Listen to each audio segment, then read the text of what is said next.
Hey, how's it going? Welcome to Clank Reviews. So it's like the My Thoughts on series and the community posts I do, but this is going to be a edited, more in-depth review show where I talk about films, TV shows, shorts, you name it. But most of them are either going to be very obscure, not very well known, underrated, and most of them have to be from the UK, but any country. So I'm not going to review everything or anything. I'm just going to review what I want to review. I have got ideas, I have got projects that I am willing to work on. The Angry Kid review will be coming. I need to work on that. But for a first review, I thought I'll take a look at Poor Things. Now, for context, I have already seen Poor Things back in October at Cambridge Film Festival, which I was going to include in that review, but A, it's not done, and B, in the time of Poor Things getting released, which is the 12th of January here in the UK, I don't think I'd be able to get it out in time. I know I could have released it maybe a few days after, but I don't care. I have more to say about Poor Things than the other shorts. The shorts that I saw at Cambridge Film Festival, it's more like their own kind of thing, so I'll save that for another time. So I'm going to be talking about Poor Things for my very first episode, I suppose, of Clank Reviews. So yeah, if you guys like what I've done, if you like this new style, let me know. I'm hoping to make more if people like it. The Angry Kid review will be coming. It will definitely be on its way, but I just need to get it done. I'll have to do the Cambridge Film Festival review first, and then Angry Kid. It's a little long overdue because we're still at, I think, just over halfway of 2,000 subs to 3,000, which is crazy. So hopefully it'll all be worth it. Poor Things is the new black comedy film directed by Yorgos Lanthimos. He's directed films like Dogtooth, Alps, ALPS. I'm not sure if I'm pronouncing it correctly, but there you go. The Lobster, The Killing of a Sacred Deer, The Favourite. He's also directed some shorts as well, like Bleat, Necktie, and Nimic. And before I get into what I thought of Poor Things, I should probably quickly go over what I thought of his previous works. I haven't seen his two first films. Wait.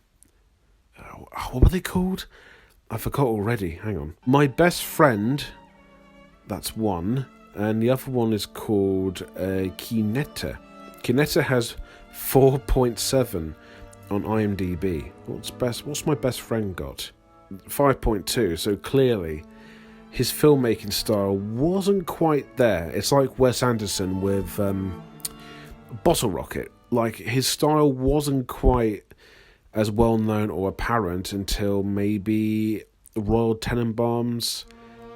I think Darjeeling Limited was when people started to get more and more familiar with his unique directing style and also presentation style. For Yorgos, I would probably say The Lobster, or maybe Necktie, I'm not sure. Anyways, so I have not seen his first two films. I have watched Dogtooth quite recently.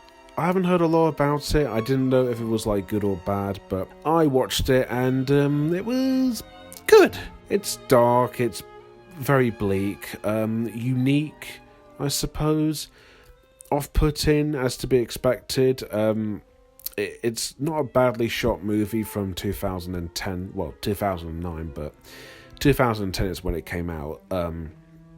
It looks good, it's acted well, but I couldn't really relax into the movie that much. And I know you're supposed to be off-putted by the people and what they do to their children, especially trying to keep them out of the world and everything. It's a hard movie to watch. I don't recommend it to everyone because it is actually quite off-putting, very, very disturbing. No wonder it's an 18. But it's good. It's a good, decent start, kind of, for Yorgos. His next film, Alps, that one's a little better. It's not great, but I kind of got a little more out of that.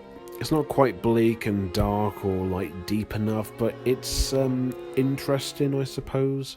It's more relaxing than anything like suspenseful. It's more quite laid back. Well, not laid back as in it's relaxing. There are a few disturbing moments and some weirdness, but it's kind of interesting and I wasn't bored.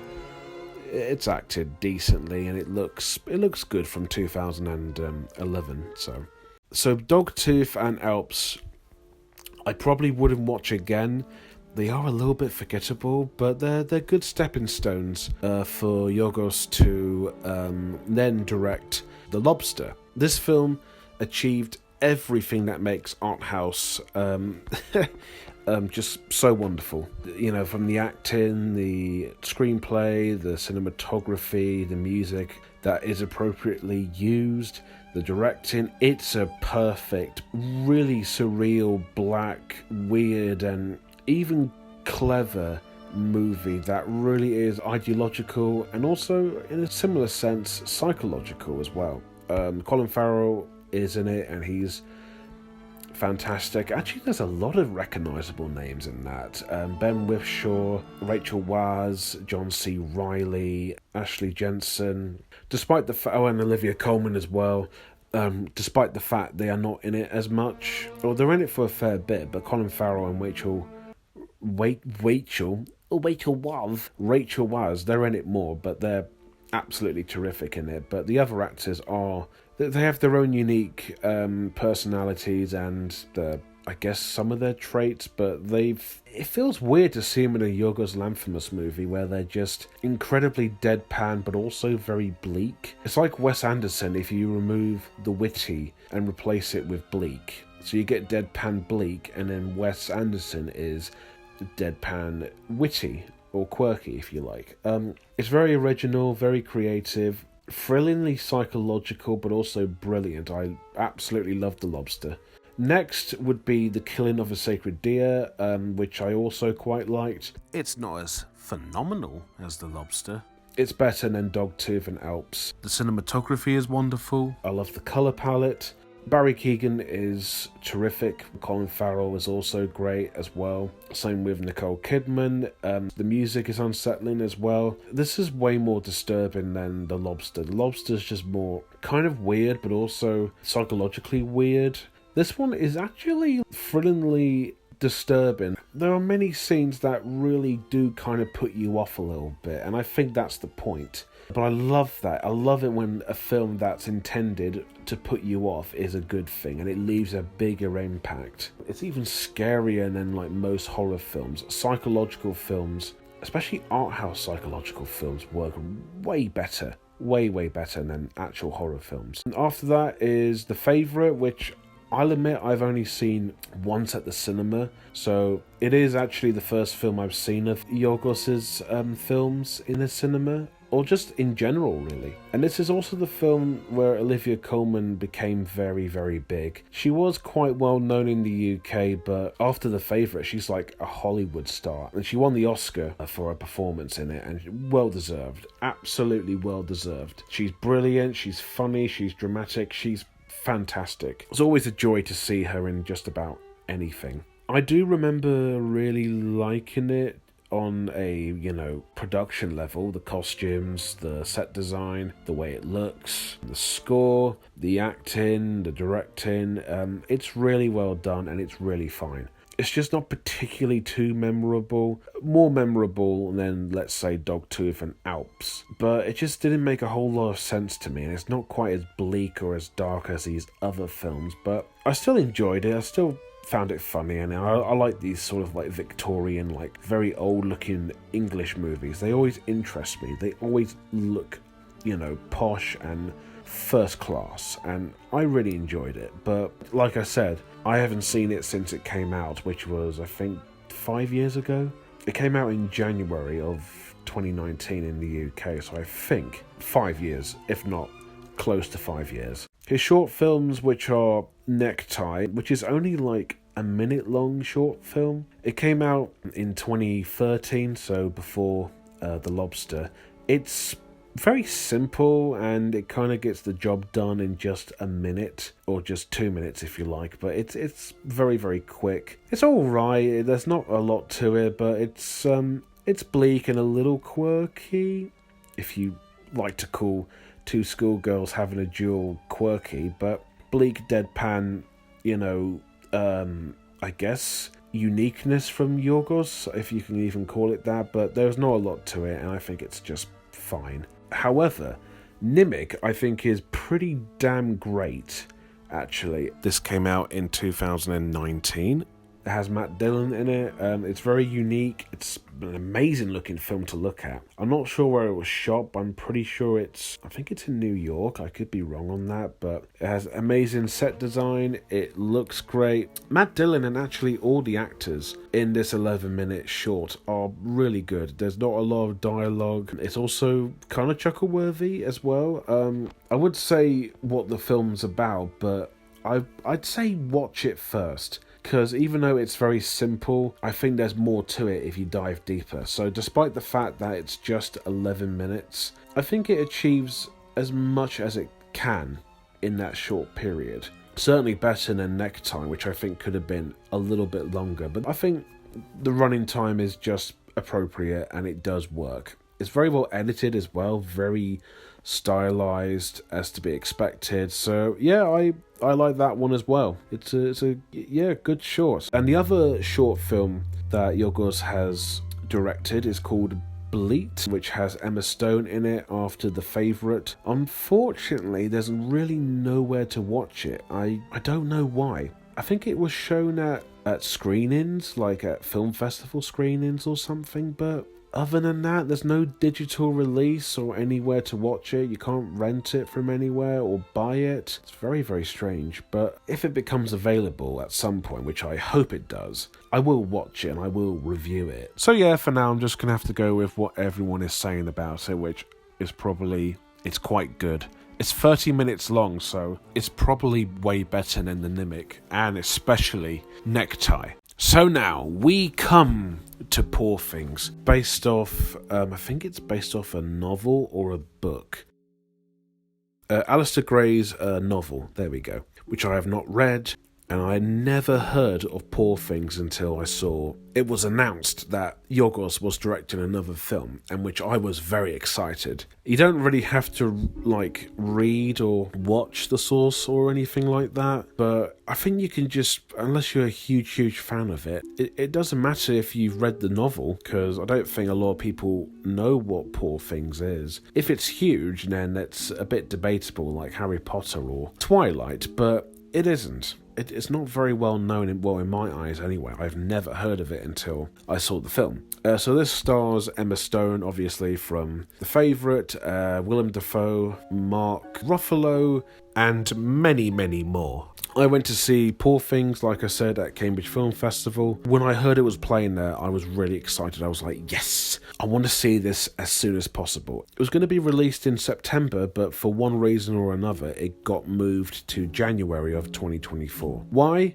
I have no idea. Maybe it's just to settle in with the Oscar awards season thing going on. It's already won 3 Golden Globes, so I think it's going to be rather successful at the Oscars and BAFTAs.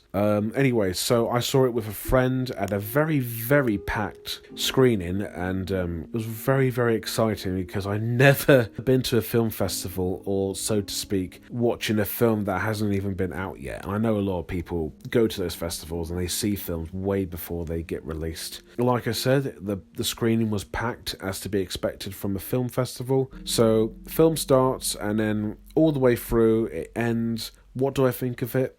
Well, unsurprisingly, I absolutely loved it. It's fantastic.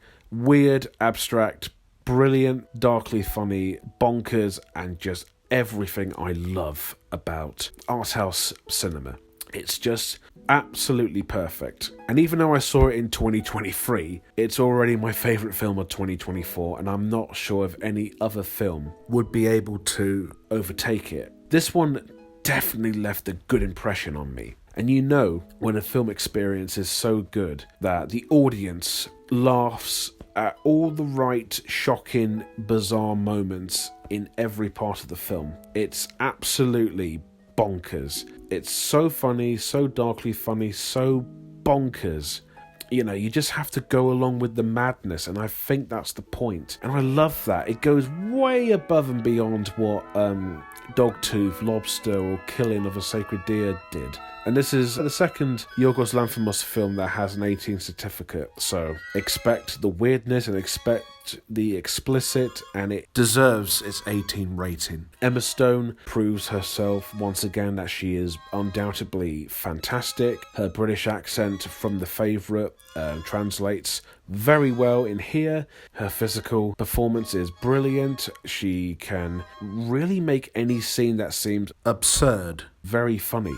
And she is a very funny actress as well, and I've loved her in Birdman and a few others as well. She is really, really terrific. Willem Dafoe, once again, fantastic. I loved him in The Lighthouse. He was really good in that film Inside, even though it was fine, but his performance did carry it all the way through. Florida Project, Sam Raimi's Spider-Man, he's great. He's always been an absolute joy.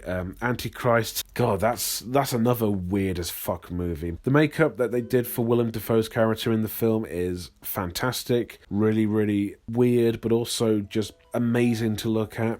Mark Ruffalo, who's probably got the best performance in his entire career. I mean, I liked him in the MCU as the Hulk, but here he's just having a blast. He's so funny, but he's also just very much off-putted by the things that Bella, who Emma Stone plays in the film. He is wacky, funny, believable, but also kind of snooty as well, which I think is the point of the character. The production is at the very best of Yorgos. It looks beautiful. The color palette is wonderfully weird and abstract. Cinematography is very, very well done. The use of GoPros is actually not very noticeable. In The Favourite, you can pretty much tell that they had to use GoPros for the carriage scenes and certain other scenes, which is not a bad idea, but it is very, very noticeable. But in here, because the film is so weird and abstract, and you never know what weird thing or, original idea is going to take place, I can buy it. Some of the backgrounds look like a piece of art. It looks really fine. There's good colour, there's good set design. It's an eye-pleasing film that I absolutely loved. The score of the movie is incredibly out of sync, but also very strange, as to be expected. No doubt it is strange, and I forgot who did the score. Jerskin Fendrix, what a name. It's quite unique, but also very, very original. It's very off-putting, but also it sounds quite soothing in some parts. Like, you can really tell they're experimenting with the world of Bella Baxter, and the score really complements that so well. The story of the movie is very simple. You can follow it just fine, but the way it's executed is just bonkers and, like I said, insane. But it has good dramatic moments. It's very poignant at points as well. It seems to just focus more on the wacky madness of the comedy, the black comedy, which is wonderful in the movie. But the dramatic moments really do hit home as well. It really is wonderfully acted and directed and shot in those aspects. There's lots of simple scenes, but there's lots of really weird scenes and funny scenes where Bella Baxter's learning more about the world. And a lot of that is just really darkly funny, just from what she says and what she does. Oh my god, I mean, there's nothing more I can say about Poor Things. Yeah, I absolutely loved it. It's my favourite film of Yorgos Lanthimos, the best film of 2024 so far, and if you have not seen it, please do yourself a favour, go watch it. It's now out in cinemas. It's the perfect art house movie for anyone who loves weird, abstract, surreal films with a good amount of black comedy and a lot to appreciate. And I have no issues with the film at all. I think it's perfect. And I'm giving it a simple 10 out of 10. So there you have it. Poor Things. If you've yet to see it, then you poor thing. Sorry, I had to. It was too good not to use. So yeah, that's the end of my Poor Things review. So hope you guys liked my new style in terms of reviewing. I'll be honest, not all the reviews are going to be like this, like what I do with the My Thoughts Ons. Most of them are going to be scripted. So, I mean, for some of the films I will be seeing at the cinema, I will be doing these kind of like, sort of like My Thoughts On, but they'll be edited a lot more professionally and more like an actual review. But yeah, let me know what you think of my first episode of Clank Reviews and if I did a good job. Leave me some feedback. It'll be very nice to see what people think of my very first review. You know, pros, cons, and all the rest of it. And yeah, thank you guys for watching. Please like, comment, and subscribe if you enjoyed the video. And check out my other cool videos because they're interesting and you'll probably get something out of them. So I'll see you in the next video and whatever.